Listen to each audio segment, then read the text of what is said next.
तो स्वागत है आपका हमारे चैनल में। आज हम अध्ययन करेंगे कि करंट अफेयर, और करंट अफेयर में हम अध्ययन करेंगे तमाम अंतर्राष्ट्रीय घटनाओं को, और कुछ अभी इंडेक्स बचे हुए हैं उनका भी हम अध्ययन करेंगे इस वीडियो में। तो आज स्टार्ट करते हैं। सबसे पहले पॉइंट, बगदादी का अंत, है ना। 27 अक्टूबर 2019 को अमेरिकी राष्ट्रपति डोनाल्ड ट्रंप ने यह घोषणा किया कि Islamic state of Iraq and Syria का नेतृत्वकर्ता अबू बकर अल बगदादी 26 से 27 अक्टूबर 2019 की रात उत्तरी पश्चिमी सीरिया में अमेरिका के विशेष सैन्य बलों की कार्रवाई के दौरान मारा गया। ठीक है, अमेरिकी विशेष बलों द्वारा यह कार्रवाई उत्तरी पश्चिमी सीरिया के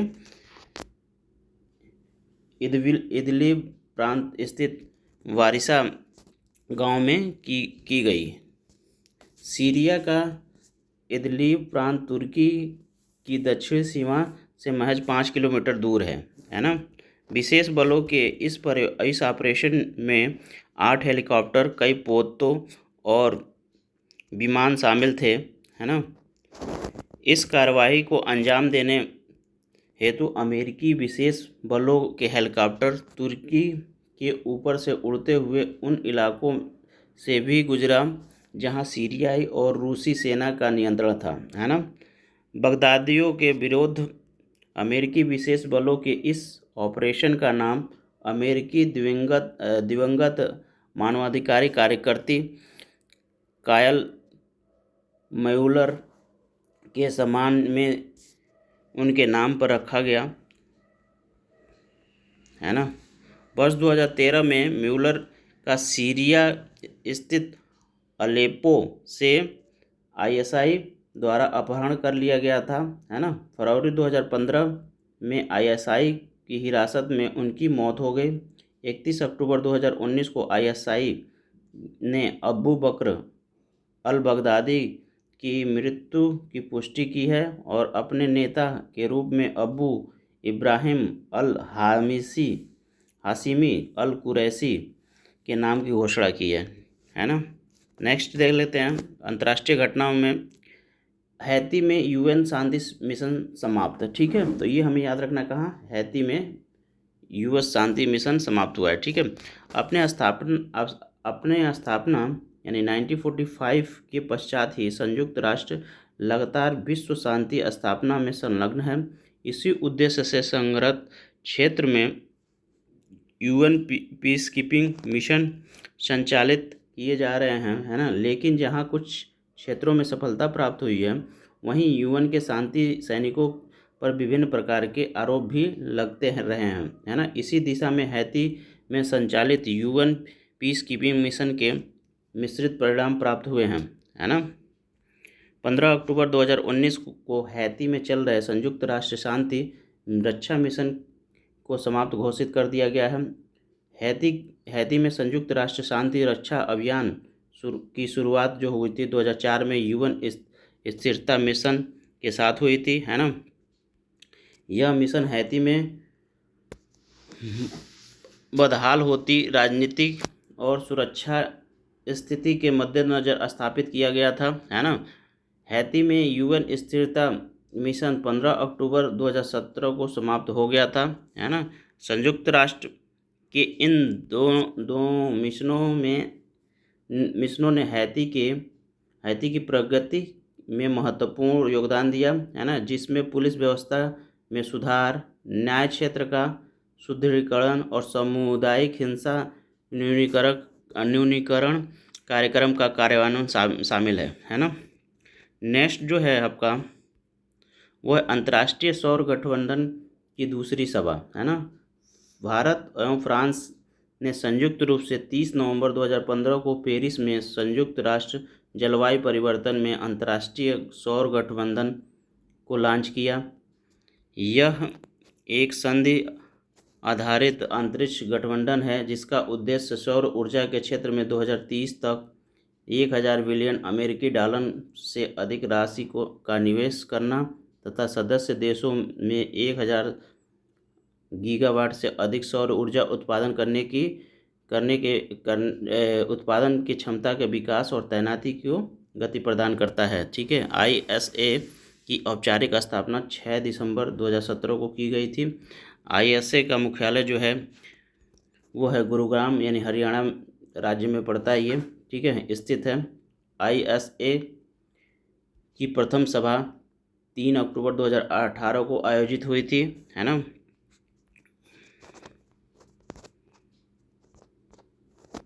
31 अक्टूबर 2019 को नई दिल्ली में ISA सभा के अध्यक्ष और भारत सरकार के विद्युत और नवीकरणीय ऊर्जा राज्य मंत्री RK सिन्हा ने ISA की दूसरी सभा का शुभारंभ किया।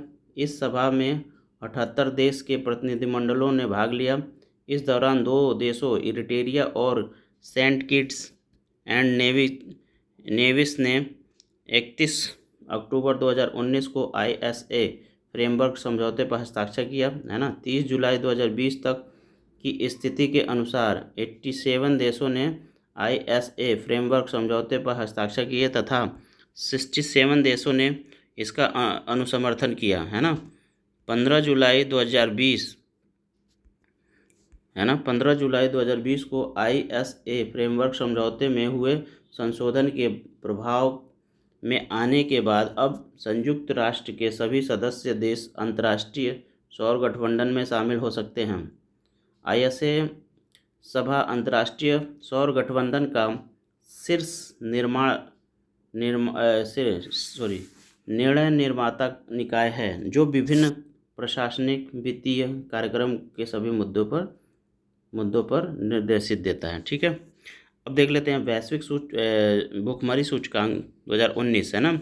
वर्ष 2019 की वैश्विक भूखमरी सूचकांक यानी ग्लोबल हंगर इंडेक्स का प्रकाशन संयुक्त रूप से 2 गैर सरकारी संगठन, पहला तो कंसर्न वर्ल्ड वाइड और दूसरा है वेस्ट हंगर हेल्प, ठीक है, द्वारा प्रकाशित किया गया है। ठीक है, तो ये हमें याद रखना है, कंसर्न वर्ल्ड वाइड और वेस्ट हंगर हेल्प ये क्या करती हैं, ग्लोबल हंगर इंडेक्स को प्रकाशित करती हैं। ठीक है, वैश्विक भूखमरी सूचकांक 4 संकेतकों पर है। ठीक है, इसको भी याद रखना है कि वैश्विक भूखमरी की सूचकांक जो प्रकाशित की जाती है वो 4 संकेतकों के आधार पर तैयार की जाती है। तो इसमें पहला जो है वो है अल्प पोषण, ठीक है, दूसरा है बाल दुबलापन, है ना, तीसरा है बाल ठिगनापन और चौथा जो है बाल मृत्यु दर। ठीक है, ये 4 हैं जिनके आधार पर क्या किया जाता है, वैश्विक हंगर इंडेक्स को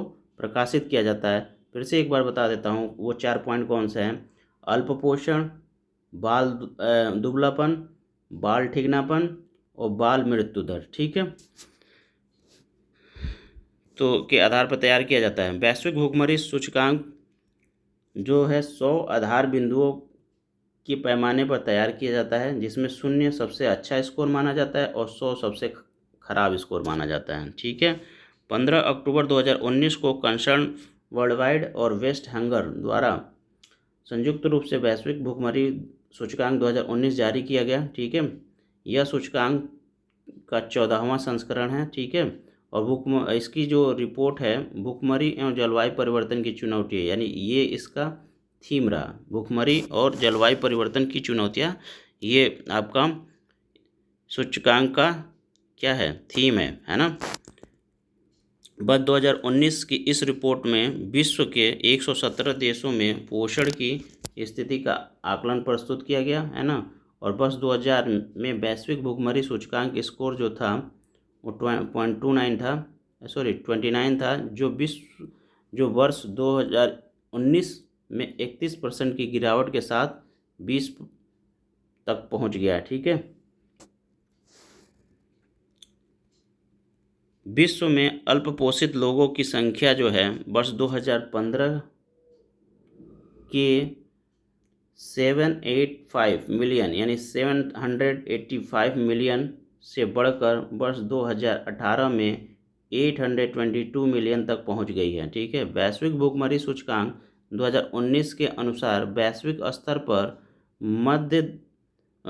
मात्र एक देश मध्य अफ्रीका गणराज्य भूखमरी की चरम सीमा पर है। ठीक है, वो कौन सा है, मध्य अमेरिकी गणराज्य, ठीक है, वो देश है जो क्या है, चरम सीमा की भुखमरी की चरम भयावह स्थिति में है, ठीक है। जबकि 4 देश चाड, मेडागास्कर, यनम, जाम्बिया भुखमरी की भयावह स्थिति का सामना कर रहे हैं, ठीक है। ग्लोबल हंगर इंडेक्स 2019 में शामिल कुल 117 देशों में से 43 देश जो हैं भुखमरी की गंभीर स्थिति में हैं, ठीक है। ग्लोबल हंगर इंडेक्स 2019 के अनुसार मध्य अफ्रीकी गणराज्य में अल्प पोषण की दर सर्वाधिक है ना। 5 वर्ष से कम आयु के बच्चों में ठिकनेपन की मामले यनम में सर्वाधिक देखे गए हैं ना। 5 वर्ष से कम आयु के बच्चों में दुबलापन के सर्वाधिक मामले भारत में दर्ज किए गए हैं, है ना। 5 वर्ष से कम आयु के बच्चों की मृत्यु दर सोमालिया में सर्वाधिक दर्ज की गई है। वैश्विक भुखमरी सूचकांक 2019 में 17 ऐसे देश शामिल हैं जिसका ग्लोबल हंगर इंडेक्स में स्कोर 5 से भी कम है। इन देशों को अलग अलग व्यक्तिगत रैंक प्रदान नहीं की गई है, बल्कि सामूहिक रूप से इन्हें 1 से 17 रैंक तक सूचीबद्ध किया गया है। ब्राज़ील इस सूचकांक में 18वें स्थान पे है, ठीक है। तो ब्राज़ील आपका 18वें स्थान पे हो गया है। ये जो ब्रिक्स देश हैं उसमें भारत का जो पोजीशन है वो 102 रैंक पे है ना। यानी भारत की स्थिति ब्रिक्स देशों में सबसे बेकार है, ठीक है।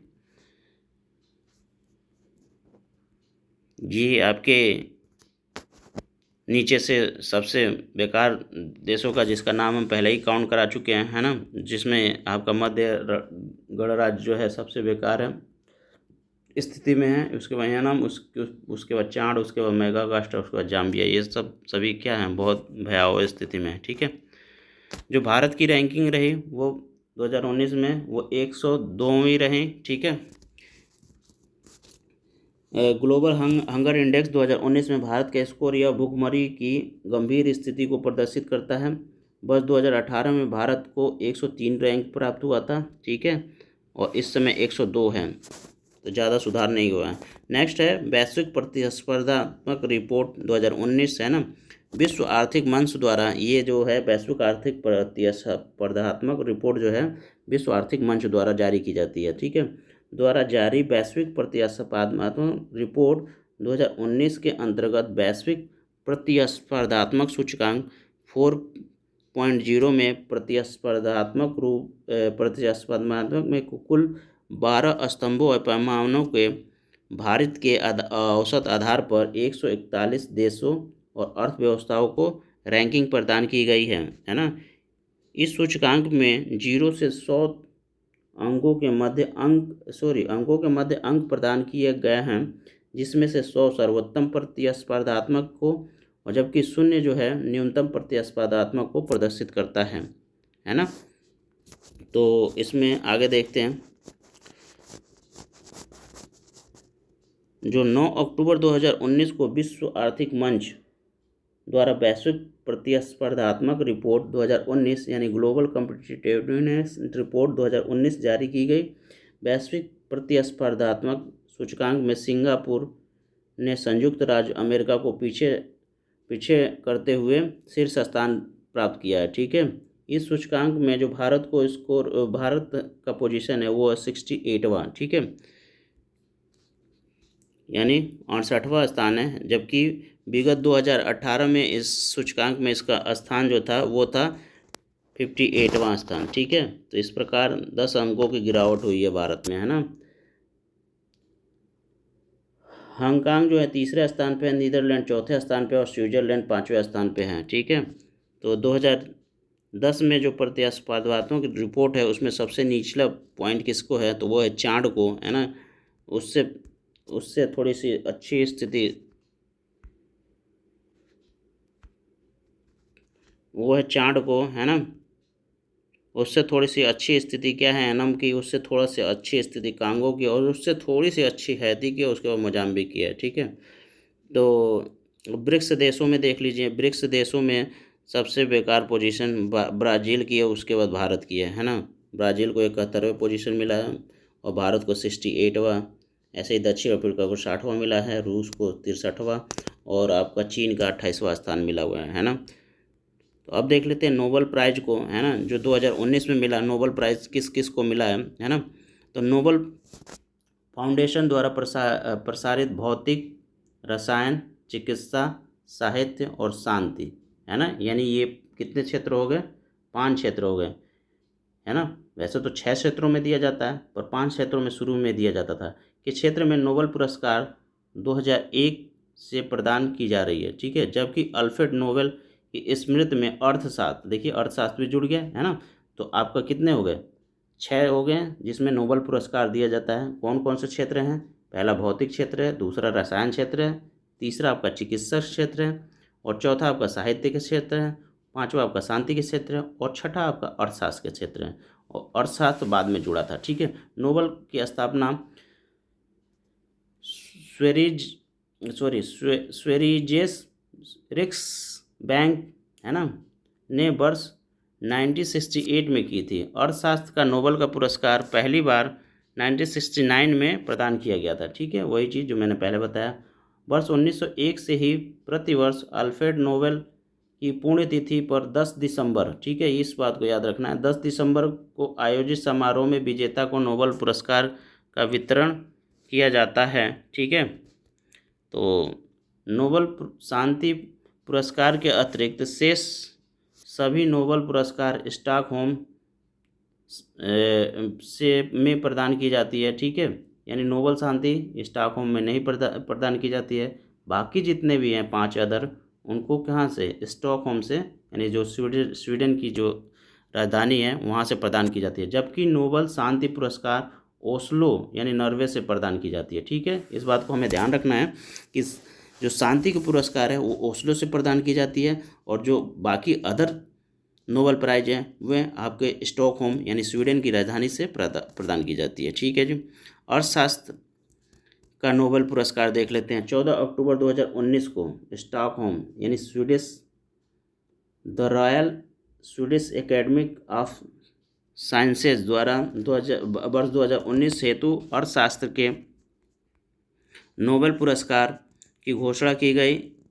और इस वर्ष का यह पुरस्कार संयुक्त रूप से जिन 3 अर्थशास्त्रियों को प्रदान किए गए वो कौन से हैं, पहले अभिजीत बनर्जी, दूसरा एस्टर डफ्लो और तीसरा माइकल क्रेमर हैं, ठीक है। इन तीनों अर्थशास्त्रियों की वैश्विक गरीबी उन्मूलन में उनके प्रायोगिक दृष्टिकोण हेतु पुरस्कृत किया गया। इन अर्थशास्त्रियों के नवीन प्रयोग आधारित दृष्टिकोण ने मात्र 2 दशकों में डेवलपमेंट इकोनॉमिक को बदल कर रख दिया है, जो अब अनुसंधान का एक उभरता हुआ क्षेत्र है ना। उल्लेखनीय है कि भारतीय मूल के अभिजीत बनर्जी वर्तमान में अमेरिकी मैसाचुसेट्स इंस्टीट्यूट ऑफ टेक्नोलॉजी यानी MIT में अर्थशास्त्र के प्रोफेसर हैं, ठीक है। अभिजीत बनर्जी और एस्टर डफ्लो द्वारा लिखित पुस्तक पुअर इकोनॉमी को गोल्डमैन सैक्स business book of the year नामक पुरस्कार से सम्मानित किया जा चुका है, ठीक है।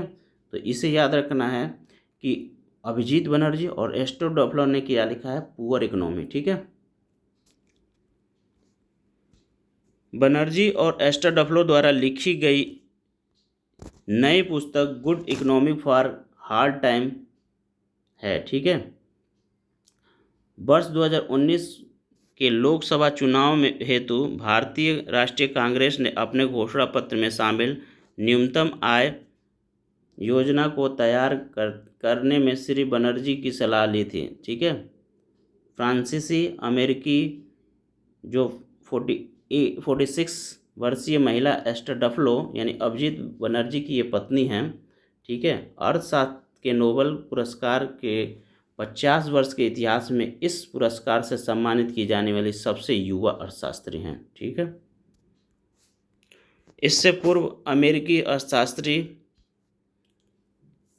केनेथेन जे एरो को 51 वर्ष की आयु में वर्ष 1972 में यह पुरस्कार प्राप्त हुआ था। ठीक है, इसके अतिरिक्त एस्टर डफ्लो अर्थशास्त्र के क्षेत्र में नोबेल पुरस्कार प्राप्त करने वाली दूसरी महिला हैं। ठीक है, उल्लेखनीय है कि अमेरिका की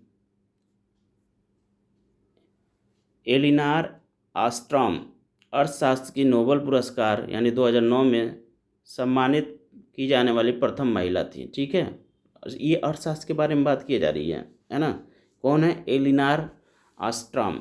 इनको पहली जो महिला हैं जिनको अर्थशास्त्र के रूप में आपका सम्मानित किया गया था। ठीक है, अभिजीत बनर्जी, एस्टर डफ्लो ऐसे 5 वे विवाहित दंपति हैं जिन्हें एक साथ एक ही विद्या में नोबेल पुरस्कार प्राप्त किया गया। ठीक है, 5वें हैं। इस लिस्ट में शेष जो 4 विवाहित दंपति थे वो थे, पहले पियरे क्यूरी और मैरी क्यूरी, इनको मिला था वर्ष 1903 में भौतिक विज्ञान के क्षेत्र में। ठीक है, दूसरे थे फ्रेडरिक जोलियट और इरियन जोलियट क्यूरी, है ना। इन्हें 1935 में रसायन विज्ञान के क्षेत्र में मिला था, है ना। और नेक्स्ट जो हैं वो थे कार्ल फर्निडेन कोरी और गर्टी थेरेसा कोरी। ठीक है, इन्हें 1947 में मिला था चिकित्सा विज्ञान के क्षेत्र में। ठीक है, और जो चौथे हैं वो हैं एडवर्ड आई मोसर और मेब्रिट मोसर, है ना। इन्हें 2014 में चिकित्सा विज्ञान के क्षेत्र में लिखा था। ठीक है, स्वीडन के विवाहित युगल गुनार मर्डल अल्वा मर्डल भी नोबेल पुरस्कार विजेता हैं, लेकिन अलग अलग वर्षों में 2 अलग अलग विद्याओं में इन्हें यह पुरस्कार जीता। ठीक है, अब देख लेते हैं नोबेल शांति पुरस्कार। तो 11 अक्टूबर 2019 को ओस्ले यानी नॉर्वे में स्थित, है ना, इसे बताया था कि यही एक शांति पुरस्कार है, नोबेल शांति पुरस्कार, जिसको ओस्ले से मिलता है। ठीक है, नॉर्वे स्थित द नॉर्वेनियन नोबेल इंस्टीट्यूट द्वारा वर्ष 2019 के नोबेल शांति पुरस्कार की घोषणा की गई। ठीक है, तो अब देख लेते हैं, इस वर्ष यह शांति पुरस्कार इथोपिया के प्रधानमंत्री अबी अहमद अली को प्रदान किया गया। ठीक है, उन्हें यह पुरस्कार शांति एवं अंतर्राष्ट्रीय सहयोग को प्राप्त करने के उनके प्रयासों और विशेष रूप से पड़ोसी देश इरिट्रिया के साथ सीमा संबंधी विवाद के समाधान में उनकी निर्णायक पहल के लिए प्रदान किया गया। ठीक है, अब देखते हैं साहित्य के क्षेत्र में नोबेल पुरस्कार, वो 2018 और 2019 के लिए, दोनों के लिए क्या है, सेम है ना। तो साहित्य के क्षेत्र में किसको मिला? 10 अक्टूबर 2019 को स्टॉकहोम स्थित द स्वीडिश एकेडमिक द्वारा वर्ष 2018 और 19 हेतु साहित्य के क्षेत्र में नोबेल जो शांति पुरस्कार नोबेल पुरस्कार दी गई, वो किसे दी गई? 2018 में साहित्य के नोबेल पुरस्कार की घोषणा नहीं की गई। ठीक है, क्यों नहीं की गई ये भी देख लेते हैं, है ना। वर्ष 2019 हेतु साहित्य का नोबेल पुरस्कार ऑस्ट्रेलियाई लेखक पीटर हैंडके को प्रदान किया गया, है ना। उन्हें भाषाई सरलता के साथ मानवीय अनुभवों की पारिस्थितिकी और विशिष्टता के अन्वेषण करने के प्रभावशाली कार्य हेतु पुरस्कृत किया गया। ठीक है, वर्ष 2018 हेतु साहित्य के नोबेल पुरस्कार से पोलैंड की लेखिका ओल्गा टोकारजुआ, है ना, को पुरस्कृत किया गया। उन्हें अत्यधिक जुनून के साथ जीवन के एक स्वरूप की तरह सीमाओं को लांघने का प्रतिनिधित्व करने वाली एक कलात्मक परिकल्पना हेतु पुरस्कृत किया गया। वर्ष 2018 में उन्हें उनके उपन्यास फ्लाइट्स के लिए इंटरनेशनल बुकर सम्मान से सम्मानित किया गया। ठीक है, रासायनिक विज्ञान के क्षेत्र में नोबेल पुरस्कार देख लेते हैं। 9 अक्टूबर 2019 को स्टॉकहोम स्थित Swedish the royal Swedish academy of science द्वारा 2019 हेतु रसायन विज्ञान के क्षेत्र में नोबेल पुरस्कार प्रदान किया गया। और यह पुरस्कार 3 वैज्ञानिक, पहले कौन है, जॉन बी गुड इनफ, दूसरा है एम स्टैनली विटिंगम और तीसरा है अकीरा योशिनो को संयुक्त रूप से प्रदान किया गया है ना। इन तीनों वैज्ञानिकों को यह पुरस्कार लिथियम आयरन बैटरी के विकास में उनके योगदान हेतु प्रदान किया गया। हल्की रिचार्ज की जा सकने वाली तथा शक्तिशाली लिथियम आयरन बैटरी का उपयोग आजकल battery mobile phone, laptop, electronic वाहनों तक में किया जा सकता है। ठीक है, 97 ठीक है वर्षीय वी गुड इनफ नोबेल पुरस्कार से सम्मानित किए जाने वाले सबसे उम्रदराज क्या हैं, व्यक्ति हैं। ठीक है, इससे पूर्व यह रिकॉर्ड अमेरिका के आर्थर एस्किन के नाम था, जिन्होंने 2018 में 96 वर्ष की आयु में भौतिक विज्ञान के क्षेत्र में नोबेल पुरस्कार प्राप्त किया था। ठीक है, अब देख लेते हैं भौतिक विज्ञान के नोबेल पुरस्कार 2019 में किसको मिला। 8 अक्टूबर 2019 को स्वीडिश स्थित the royal Swedish academy of science द्वारा 2019 हेतु भौतिक पुरस्कार के नोबेल पुरस्कार की घोषणा की गई। इस वर्ष यह पुरस्कार ब्रह्मांड में पृथ्वी की स्थिति और ब्रह्मांड की उत्पत्ति के संबंध में नई समझ विकसित करने में योगदान हेतु कुल 3 वैज्ञानिकों को प्रदान किया गया। प्रिंसटन विश्वविद्यालय अमेरिका से संबंध कनाडाई मूल के वैज्ञानिक जेम्स पीबल्स को भौतिक ब्रह्मांड विज्ञान में सैद्धांतिक खोजों हेतु वर्ष 2019 का भौतिक विज्ञान का नोबेल पुरस्कार प्रदान किया गया। इसके अतिरिक्त स्वीडिश वैज्ञानिक द्वय मिशेल मेयर और डिडियर क्यूलोस है ना को एक सूर्य जैसे तारे की परिक्रमा कर रहे एक बहिर्ग्रह की खोज के लिए संयुक्त रूप से 2019 के भौतिक विज्ञान का नोबेल पुरस्कार प्रदान किया गया। ठीक है, मिशेल मेयर तथा डिडियर क्यूलोज ने अक्टूबर 1995 में पहली बार सौर प्रणाली के बाहर किसी ग्रह की खोज करने में सफलता प्राप्त की। अब देख लेते हैं चिकित्सा के क्षेत्र में किसको मिला, तो 7 अक्टूबर 2019 को स्वीडन में वर्ष 2019 हेतु चिकित्सा विज्ञान के क्षेत्र में नोबेल पुरस्कार की घोषणा की गई है ना। इस वर्ष यह पुरस्कार चिकित्सा क्षेत्र के 3 वैज्ञानिकों को संयुक्त रूप से प्रदान किया गया। और ये 3 वैज्ञानिक कौन हैं, पहला है विलियम जी कायलिन जूनियर, दूसरा सर पीटर जे रैटक्लिफ और तीसरा जो हैं ग्रेग एल सेमेंजा जो अमेरिका के हैं। इन तीनों वैज्ञानिकों ने यह खोजा कि कोशिका किस प्रकार ऑक्सीजन की उपलब्धता को महसूस और उसके प्रति अनुकूलन करती है। ठीक है,